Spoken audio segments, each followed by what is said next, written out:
শুধু ভালোবাসি তোমায়।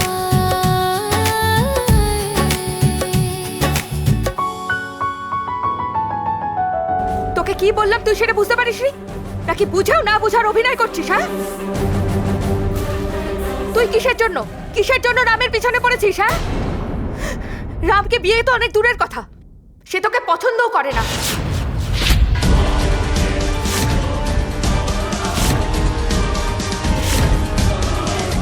আরে এসব কিছু না তোর জন্য হয়েছে। তুই আমার রামকে তোর নিজের জালে ফাঁসিয়েছিস আর তোর বাবার কেস লড়তে বাধ্য করছিস, আর সেটা ফ্রিতে। কত বড় সেলফিশ তুই রে, কত বড় স্বার্থপর তুই। হ্যাঁ, সেলফিশ আমি নই, তুই। যদি এই কেসটা এই পর্যন্ত আসে না, শুধুমাত্র তোর জন্য আসবে, তোর মিথ্যে সাক্ষীর জন্য। বাবা আজকে জেলে।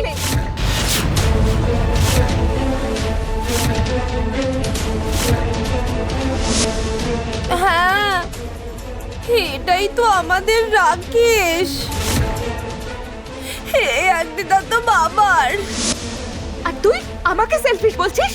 যদি আমি সেলফিশ হই তাহলে তুই কি? হ্যাঁ, সিয়া কখনো নয়, কোনো দিনও নয়।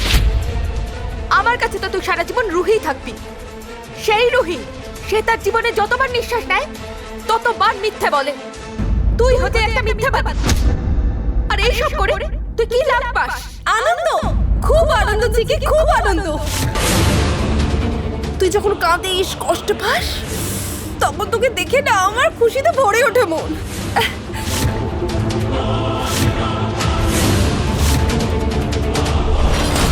আরেকটা কথা চিকি, মনে রাখ, আমি তোকে আরো কাঁদাবো, আরো কষ্ট দেব।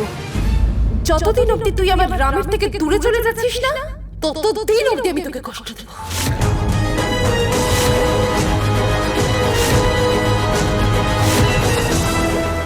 যদি আমার কথা হতো তাহলে চিকি মাইন্ড করতো না, কিন্তু এই কথাটা সম্পূর্ণ পরিবারকে নিয়ে। শুধুমাত্র তোর জন্য ঠাকুমা আর নাতির মধ্যে দূরত্ব সৃষ্টি হয়েছে। তোর জন্য বাবা আর বাচ্চাদের মধ্যে শত্রুতা শুরু হয়েছে। তোরই কারণে হাসি খুশি থাকার পরিবারের সম্পর্কটা এত দুর্বল হয়ে যাচ্ছে যে সামান্য আঘাতে ভেঙে চূর্ণ হয়ে যাওয়ার সম্ভাবনা আছে। কিন্তু এখন আমি যে কোনো পরিস্থিতিতে এই পরিবারটাকে আমি ভাঙতে দেব না।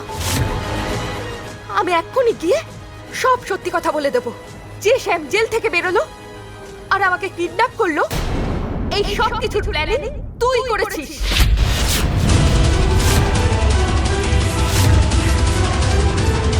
তুই এত বড় খেলাটা খেলেছিলিস না? এবার যখন তোর আসল রূপটা সবার সামনে আসবে, তখন তোকে ওই বাড়িতে কেউ আশ্রয় দেবে না। তোকে ঘাড় ধাক্কা দিয়ে ওই বাড়ি থেকে বের করে দেবে।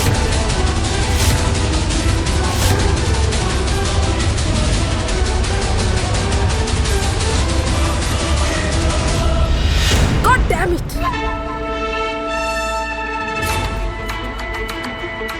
আমাকে কিছু না কিছুটা করতেই হবে, যাতে চিকি বাড়ি অব্দি যেতে না পারে। কি করে ওকে আটকাবো? কি করি আমি?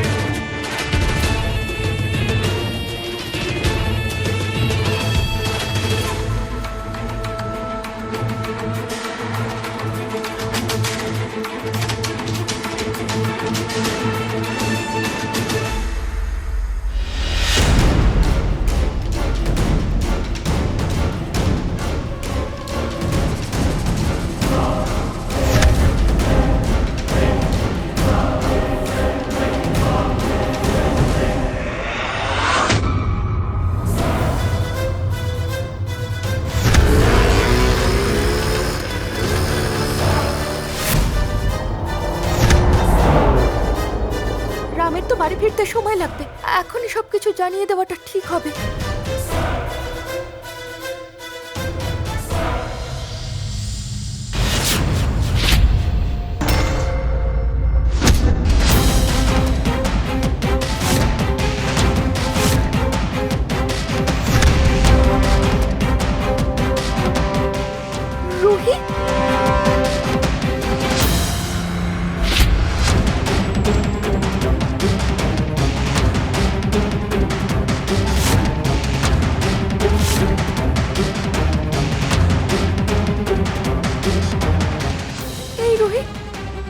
রোহিত কি করতে চাইছে?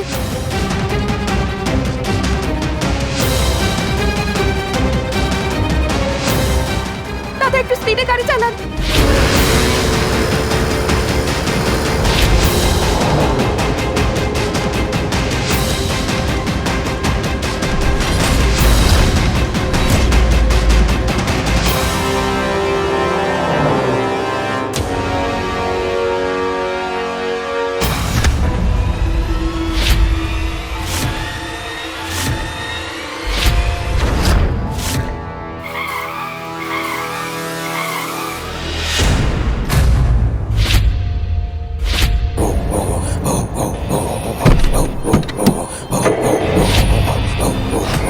দাদা গাড়ি পিছিয়ে দিন।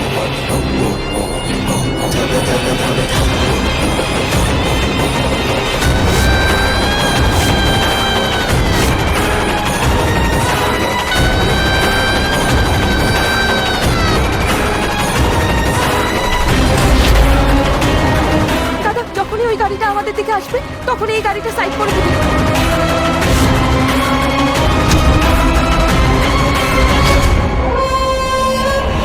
দাদা ঘোরান, গাড়িটা ঘোরান।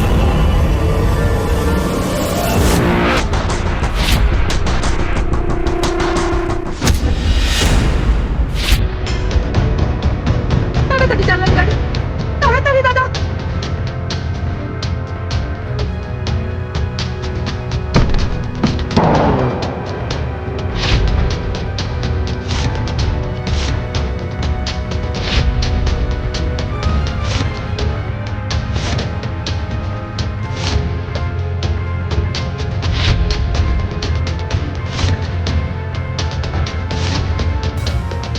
দাদা আরেকটু স্পিডে চালান না। ম্যাডাম, গাড়িটার পিছনে কি করবেন?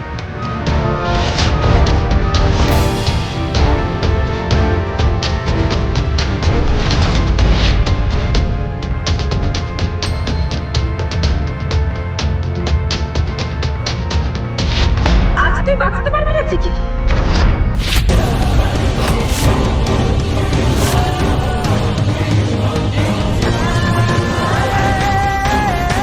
ম্যাডাম, মনে হয় মেয়েটার মাথা খারাপ হয়ে গেছে।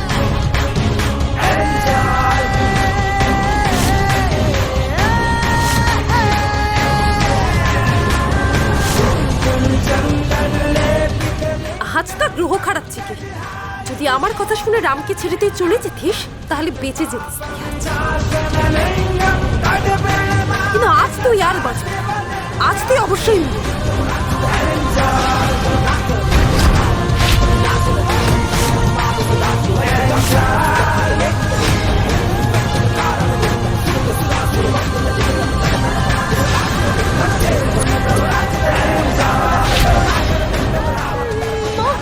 তুমি আমাকে প্লিজ হেল্প করো, প্লিজ।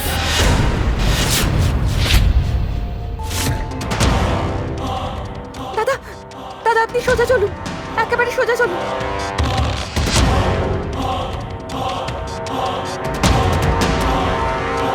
ও আবার কি করছে? হ্যাঁ, অটো থেকে লাফ দেবে নাকি? ভালো, দেখলাম আমি তার উপর চালিয়ে দেবো গাড়ি। সবাই অ্যাক্সিডেন্ট ভাববে, আর কোনো সমস্যাই থাকবে না আমার।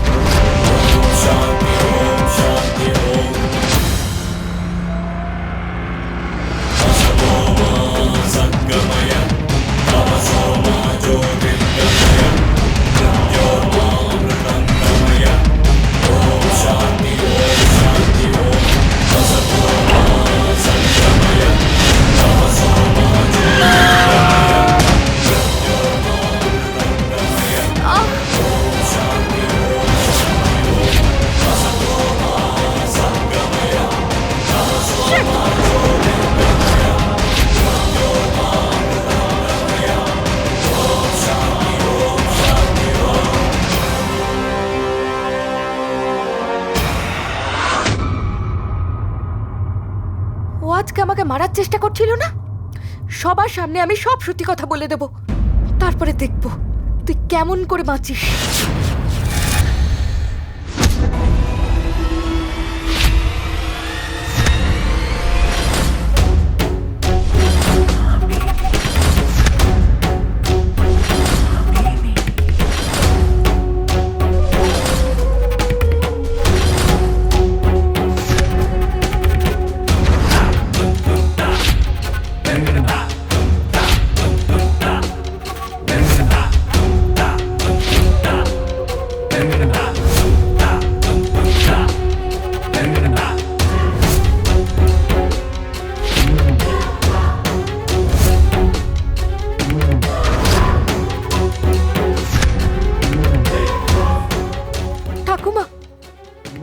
আপনাদেরকে কিছু কথা বলতে চাই। তোমার কিছু বলার দরকার নেই। তুমি যেটা বলবে সেটা আমি জানি, আর তোমার উদ্দেশ্যটা কি সেটাও বুঝে গেছি।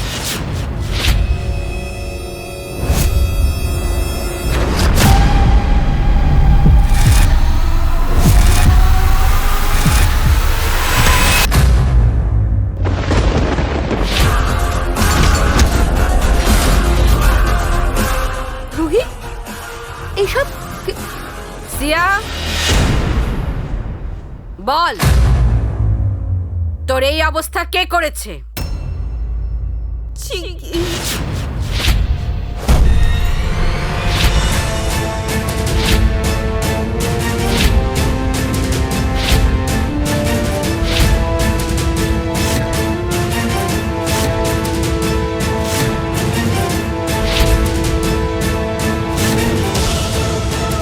ঠাকুমা, আমি না বাবার সাথে দেখা করতে পুলিশ স্টেশনে গিয়েছিলাম। সেখানে চিকি শ্যামকে দেখে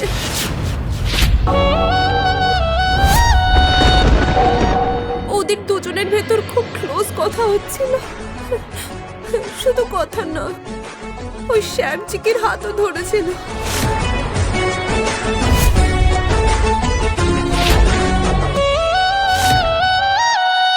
আর দুজনের মধ্যে মিষ্টি মিষ্টি কথা হচ্ছিল।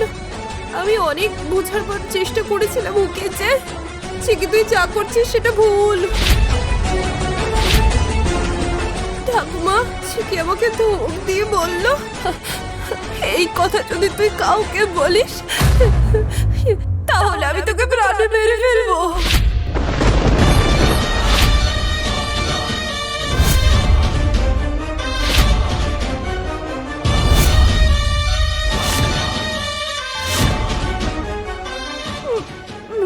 আমি সত্যি বলছি ঠাকুমা, আমি খুব ভয় পেয়ে গেছিলাম, আমি ভেবেছিলাম সব সত্যি কথা তোমাদের এসে বলে দেব, কিন্তু তাহলে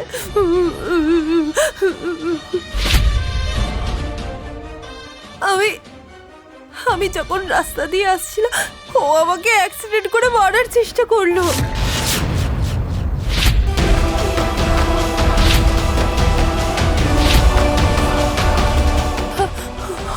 ওর ভাগ্য ভালো যে বড় কোনো কিছু হয়নি, না হলে তো আমি আজ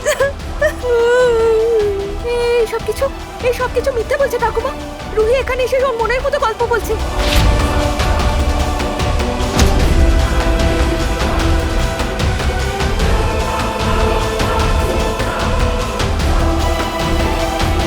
ঠাকুমা, সত্যি কথা হলো আমি যে অটোটায় আসছিলাম সেই অটোটাকে ধাক্কা দিয়ে আমাকে মারার চেষ্টা করছিল।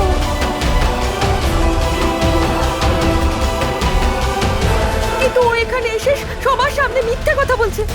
তুমি পুলিশ স্টেশনে গিয়েছিলে? আমি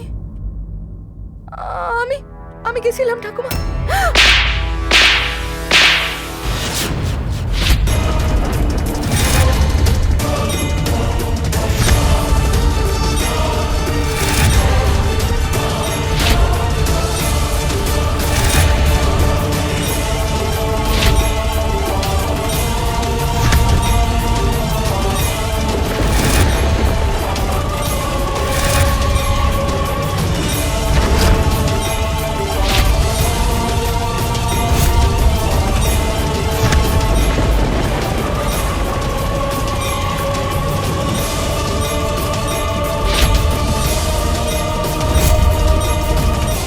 মাগো, কি নাটক! কামিনী, বাস,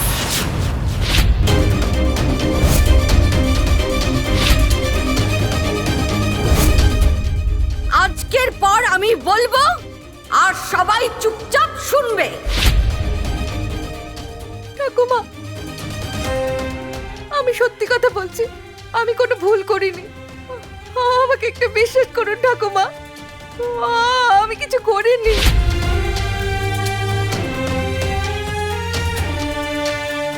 হ্যাঁ মা, চিকি যেটা বলছে অ্যাটলিস্ট তার কথাটা তো শোনো।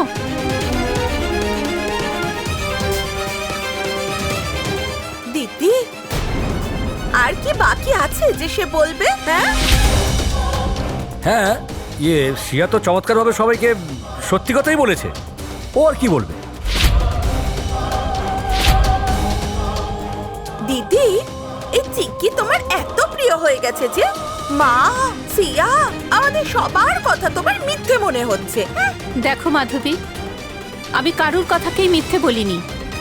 আমি শুধু এটুকুই বলছি যে চিকি চিকি কাউকে এইভাবে কষ্ট দিতে পারে এ কথা আমি বিশ্বাস করি না।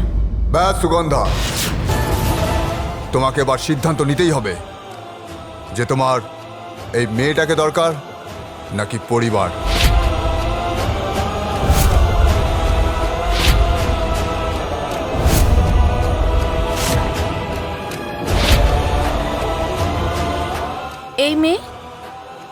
এই মেয়েটা হচ্ছে তোমার বৌমা, এই বাড়ির সদস্য, এই পরিবারের সদস্য।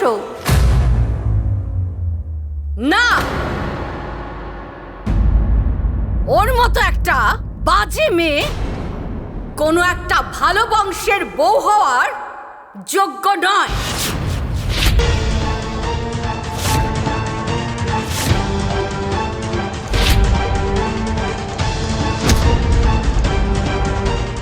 মা, মা, তুমি একদম সত্যি কথা বলেছো। এই মেয়েটাই রামকে ফাঁসিয়েছে আর আমাদের সিয়ার ভালোবাসাটাকে এই মেয়েটা ছিনিয়ে নিয়েছে। মা, এই মেয়েটাকে যদি এবার থামানো না যায় তাহলে এই ডাইনিটা আমাদের পুরো সংসারটাকে খেয়ে নেবে। হ্যাঁ,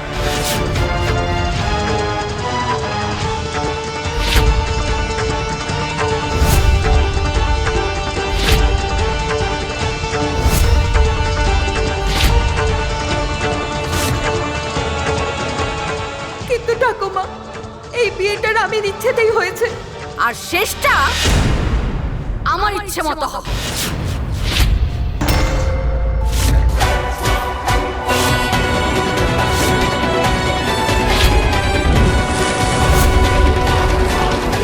আর সুগন্ধা, তুমি, আমার তো ওর ছায়া দেখলেও ঘৃণা লাগছে। আর তুমি তুমি ওর ছবি লাগাতে চাইছো?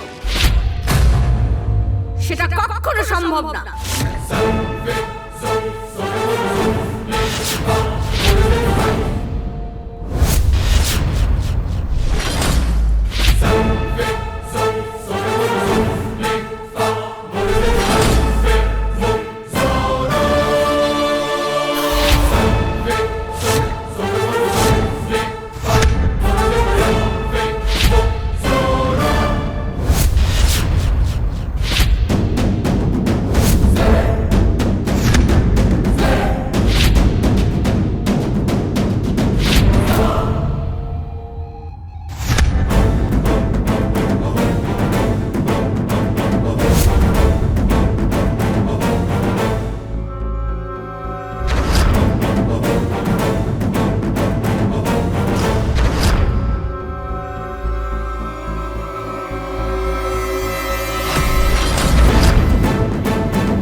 না কামিনী, তুমি এরকম করবে না কিন্তু। কামিনী, প্লিজ ঠাকুমা, তুমি এরকমটা করো না ঠাকুমা। না ঠাকুমা, এরকমটা করো না ঠাকুমা।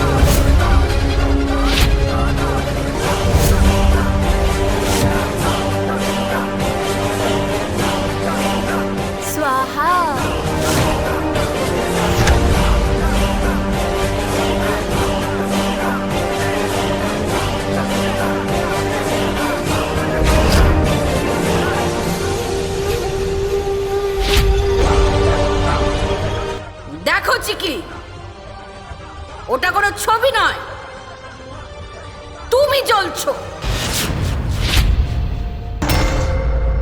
তোমার মিথ্যে জ্বলছে, তোমার পাপ জ্বলছে, আর তোমার মনের ভেতরে থাকা ভুল ধারণা জ্বলছে।